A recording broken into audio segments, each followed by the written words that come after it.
Marwari media आप देख रहे हैं। आज है 19 अगस्त 2026 बुधवार का दिन, हिंदू तिथि सावन माह की सप्तमी। नजर डालेंगे आज की बड़ी खबरों पर। शुरुआत करेंगे देश की बड़ी खबर के साथ। बड़ी खबर, उत्तर भारत के कई हिस्सों में तेज बारिश का दौर जारी है। मौसम विभाग ने आज भी उत्तर भारत के कई राज्यों में तेज बारिश का अलर्ट जारी किया है। यूपी के 25 शहरों में मंगलवार सुबह से बारिश हो रही है। कई जगह सड़कें, अस्पतालों में पानी भर गया है। कानपुर, उन्नाव में 500 से ज्यादा घरों और प्रतापगढ़ के थाने में पानी भर गया है। 8 जिलों में स्कूलों की छुट्टी करनी पड़ी है। उधर पश्चिम बंगाल के दक्षिणी हिस्सों में तेज बारिश हो रही है। आसनसोल में बाढ़ जैसे हालात है। वहीं मध्य प्रदेश के सतना में मंदाकिनी नदी में बाढ़ आ गई है। एसडीआरएफ तैनात है और घाटों पर बैरिकेडिंग की गई है। उत्तराखंड में सोमवार से तेज बारिश का दौर जारी है। ऋषिकेश में नदियां उफान पर है।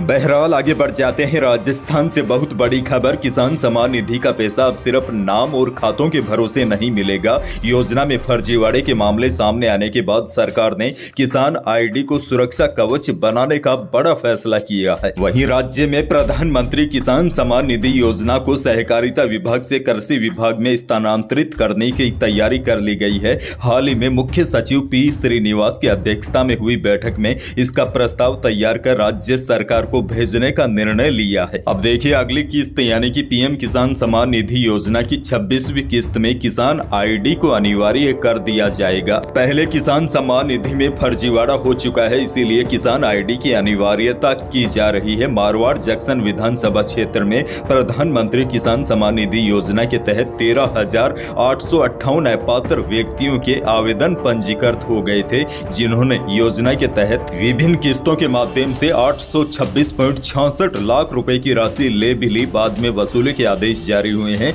कृषि स्टे के प्रभावी एवं समयबद्ध क्रियान्वयन के लिए राजस्थान कृषि विभाग के अधीन समर्पित कृषि स्टेक आयुक्तालय ने स्थापित करने का भी निर्णय लिया गया है। यानी कि अब किसानों के खातों में किसान आईडी के बिना अगली किस्त का पैसा नहीं आएगा।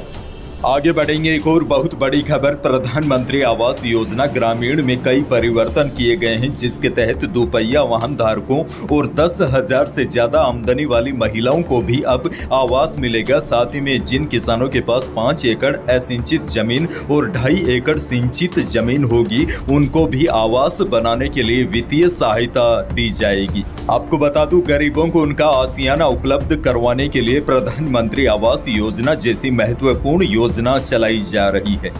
आगे बढ़ेंगे। किसानों के लिए अच्छी खबर, अब किसानों को खाद लेने के लिए लंबी कतारों में लगने और घंटों इंतजार करने की समस्या से राहत मिलेगी। काश्तकार को सबसे पहले मोबाइल के प्ले स्टोर में framework for fertiliser sale app download करना होगा। ऐप में लॉगिन करने के लिए आधार नंबर या किसान आईडी दर्ज करवानी होगी। इसके बाद संबंधित मोबाइल नंबर पर प्राप्त ओटीपी दर्ज करना होगा। लॉगिन के बाद काश्तकार को अपनी भूमि और फसल की सही जानकारी देनी होगी। इस प्रकार जैसे जैसे आप आगे बढ़ते जाएंगे, नजदीकी विक्रेताओं की जानकारी आपके सामने आएगी। जिस विक्रेता के पास खाद का स्टॉक उपलब्ध होगा, उसके सामने हरे रंग का संकेत दिखाई देगा। अगर आपके पास मोबाइल स्मार्टफोन नहीं है और अगर आप यह सब करना नहीं जानते, तो नजदीकी ई मित्र पर जाकर किसान यूरिया खाद की बुकिंग करवा सकेंगे। जोधपुर से बड़ी खबर, आज से जोधपुर में पहली बार इलेक्ट्रिक बसों का संचालन शुरू कर दिया जाएगा। शुरुआती दौर में 5 इलेक्ट्रिक बसें बनाड़ से जैसलमेर बाईपास तक चलेगी। अच्छा, आपको बता दो, इन इलेक्ट्रिक बसों का रंग नीला रखा गया है। इसके अलावा महिलाओं के लिए रिजर्व 4 सीटें गुलाबी रंग की रखी गई है। फिलहाल जोधपुर में 5 बसें चलाई जाएगी। वहीं आगामी 2-3 महीनों में 100 से 125 बसें मिलेगी। इसके बाद शहर के अलग अलग रूट पर इन बसों का संचालन होगा। इन बसों में यात्रियों के लिए न्यूनतम किराया 15 रुपए निर्धारित किया गया है। वैसे बड़ी खबर आपको यह भी दे दूं, राजस्थान के 7 शहरों में अब सार्वजनिक परिवहन की तस्वीर बदलने वाली है। मुख्यमंत्री भजनलाल शर्मा ने मंगलवार को पीएम ई बस सेवा के तहत 71 नई इलेक्ट्रिक बसों को हरी झंडी दिखाकर रवाना किया। इन बसों के संचालन से जयपुर, भीलवाड़ा, अलवर, अजमेर, जोधपुर, कोटा और उदयपुर में लोगों को बेहतर और सुविधाजनक सार्वजनिक परिवहन की सुविधा मिलेगी। सरकार का फोकस शहरों में यातायात व्यवस्था मजबूत करने के साथ प्रदूषण कम करने पर भी है। अगली बड़ी खबर की ओर बढ़ जाते हैं। राजस्थान में गांव की सड़क कनेक्टिविटी को मजबूत करने के लिए 381.91 करोड़ रुपए का फंड मंजूर किया गया है। 5000 से अधिक आबादी के 192 गांव में भी अटल प्रगति पथ का निर्माण होगा। इससे 28 जिलों के 192 गांव और आबादी क्षेत्रों में करीब 286 किलोमीटर सड़क निर्माण कार्य हो सकेंगे। राज्य में आधारभूत ढांचे को मजबूत करने के साथ ही ग्रामीण विकास के लिहाज से इसे काफी अहम बताया जा रहा है। सबसे बड़ी जानकारी यह है, अटल प्रगति पथों के निर्माण से ग्रामीण क्षेत्रों में आवागमन सुगम होगा, समय पर परिवहन लागत में कमी आएगी और स्थानीय आर्थिक गतिविधियों को नई गति मिलेगी। आगे बढ़ जाते हैं। एक और बड़ी खबर, राजस्थान सरकार ने किसानों के लिए फसल गिरदावरी की प्रक्रिया को डिजिटल कर दिया है। अब किसान गिरदावरी ऐप के माध्यम से अपने खेत में बोई गई फसल की जानकारी मोबाइल से खुद दर्ज कर सकेंगे। अब देखिए, इस नई व्यवस्था का उद्देश्य किसानों को गिरदावरी के लिए बार बार पटवारी कार्यालय के चक्कर लगाने से राहत देना है। किसान अपने मोबाइल फोन से खेत और उसमें बोई गई फसल से संबंधित आवश्यक जानकारी दर्ज कर अपने मोबाइल फोन से गिरदावरी कर सकेंगे। ऐप के जरिए फसल का विवरण दर्ज होने के बाद संबंधित राजस्व अधिकारियों की ओर से रिकॉर्ड का सत्यापन और आवश्यक अनुमोदन किया जाएगा। इससे गिरदावरी प्रक्रिया अधिक सुविधाजनक और पारदर्शी होने की उम्मीद है। बड़ी जानकारी आपको यह भी दे दूं, राजस्थान में प्रधानमंत्री फसल बीमा योजना में फर्जीवाड़े के मामलों पर कृषि विभाग ने सख्त कार्रवाई शुरू कर दी है। फर्जी दस्तावेजों और गलत गिरदावरी रिपोर्ट के जरिए बीमा क्लेम लेने वालों के खिलाफ FIR दर्ज करवाई जा रही है। संदिग्ध खातों का भुगतान रोकने के साथ ही बैंक खातों और फर्जीवाड़ों में शामिल लोगों की जाँच तेज कर दी है। अगली बड़ी खबर की ओर बढ़ जाते हैं। प्रदेश में पंचायती राज संस्थाओं के वार्डों की लॉटरी स्थगित होने के खिलाफ कांग्रेस नेता संयम लोढ़ा ने हाईकोर्ट में अवमानना याचिका दायर करने का फैसला किया है। संयम लोढ़ा ने मुख्य सचिव, राज्य निर्वाचन आयुक्त, पंचायती राज की ACS, पंचायती राज आयुक्त को हाईकोर्ट की अवमानना के लीगल नोटिस भिजवाए हैं। आपको बता दें, संयम लोढ़ा की याचिका पर ही हाईकोर्ट ने राज्य सरकार और राज्य निर्वाचन आयोग को नवंबर तक चुनाव प्रक्रिया पूरी करने के आदेश दिए थे। हाईकोर्ट ने 15 अगस्त तक लॉटरी प्रक्रिया पूरी कर चुनाव कार्यक्रम की घोषणा करने के आदेश दिए थे, लेकिन सरकार पूरी तरह आदेशों का पालन नहीं कर सकी।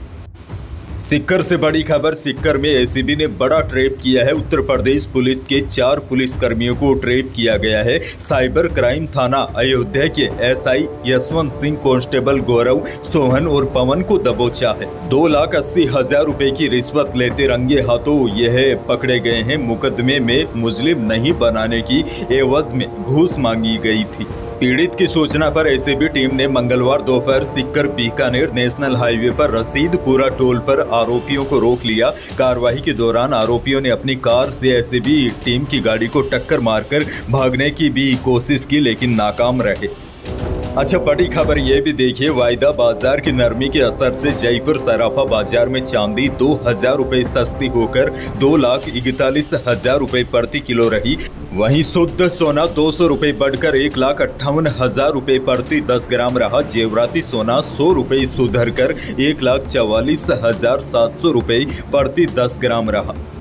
मौसम को लेकर बड़ी जानकारी आपको दे दूं, फिलहाल प्रदेश भर में बारिश का दौर काफी धीमा पड़ गया है। हालांकि अब सबसे बड़ी और राहत वाली अपडेट ये है, पूर्वी भारत के ऊपर बना कम दबाव का क्षेत्र वर्तमान में तीव्र होकर अब दबाव बन गया है तथा इसके आगामी 24 घंटों में उत्तर पश्चिमी दिशा में आगे बढ़ने की संभावना है। वैसे राज्य के अधिकांश भागों में आने वाले 1-2 दिन बारिश की गतिविधियों में कमी रहने की संभावना है। हालांकि पूर्वी राजस्थान में छुटपुट स्थानों पर हल्की से मध्यम बारिश होने की संभावना है। मौसम विभाग ने बताया, पूर्वी राजस्थान के भरतपुर, जयपुर संभाग के कुछ भागों में 20 से 23 अगस्त के दौरान हल्की से मध्यम बारिश होने और शेष भागों में कमजोर बारिश की गतिविधियां जारी रहने की संभावना है। वहीं पश्चिमी राजस्थान के जोधपुर, बीकानेर संभाग के अधिकांश भागों में आने वाले 2-3 दिन कमजोर मानसून परिस्थितियां जारी रहेगी। यानी कि आने वाले 1-2 दिनों के दौरान प्रदेश के पश्चिमी हिस्सों के अधिकांश भागों में मौसम मुख्यतः शुष्क रहने की संभावना है। हालांकि बीकानेर संभाग के उत्तरी भागों व शेखावाटी क्षेत्र के कुछ भागों में 20 से 22 अगस्त के दौरान हल्की से मध्यम बारिश होने की संभावना है। वैसे राहत की बात यह है, आज से पूर्वी राजस्थान में बारिश का नया दौर शुरू होगा जो अगले 3 दिनों तक चलेगा। आज मौसम विभाग ने पूर्वी राजस्थान के 10 जिलों में बारिश की चेतावनी जारी की है। तो यही थी प्रदेश और देश की आज की बड़ी और महत्वपूर्ण खबरें। वीडियो को लाइक करना बिल्कुल न भूलिए। चैनल पर नए हैं तो सब्सक्राइब जरूर कीजिए ताकि आप अपडेट रहे बड़ी और काम की खबरों से। धन्यवाद।